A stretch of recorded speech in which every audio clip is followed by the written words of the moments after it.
Қайырлы күн достар, бүгін сіздермен мини пицца дайындаймыз. Арнама қош келдіңіздер.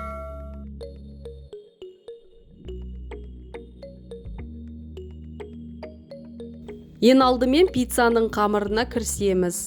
Шұңғыл табағымызға ұнды елеуіштен өткізіп, 2 шай қасық қант, 2 шай қасық толмай ашытқы, 1 шай қасық тұз салып, үстіне жылы су құйып, қамырымызды жақсылап илеп аламыз.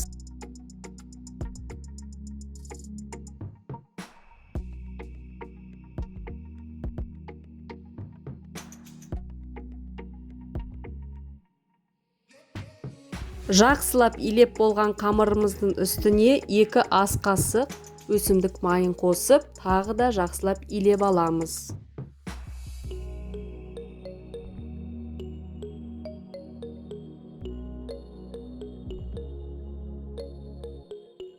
Қамырымызды жылы жерге жауып қойып қоямыз. Пиццаның начинкасы сочный, дәмді болу үшін сарымсақты осылай өсімдік майында жақсылап қуырып, үстіне татымына қарай тұз, қарабұрыш сеуіп аламыз. Ашыған қамырымызды осындай дөңгелекше қылдырып, аса үлкен емес, бір келкі ғып дөңгелектеп дайындап аламыз. Пиццамыздың начинкасына өте оңай заттар қостым. Ол дайындап қойған кетчуп, одан кейін ірімшікті осылай үкіштен өткізіп алдым. Кез келген ірімшік қоссаңыздар болады. Колбаса мен тұздалған қиярды көз мөлшердей турап, яғни кубиктап турап дайындап аламын. Енді дайын болған қамырымызды дөңгелектеп қолымызбен осылай жайып, пергамент қағазымызды төсеп, үстіне кетчупымызды жағамыз. Одан кейін қуырылған сарымсағымызды үстіне жағып шығамыз, бір келкі қылып.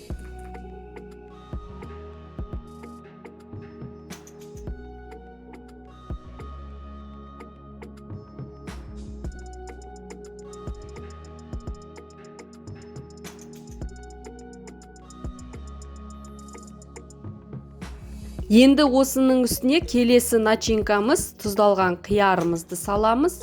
Одан кейін колбасамызды салып, үстіне ірімшігімізді сеуіп дайындап шығамыз.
Міне пиццамыз дайын болды. Енді қызып тұрған духовкаға 200 градуста, менде әсел пеш, 200 градуста 20-25 минут пісіріп алдым.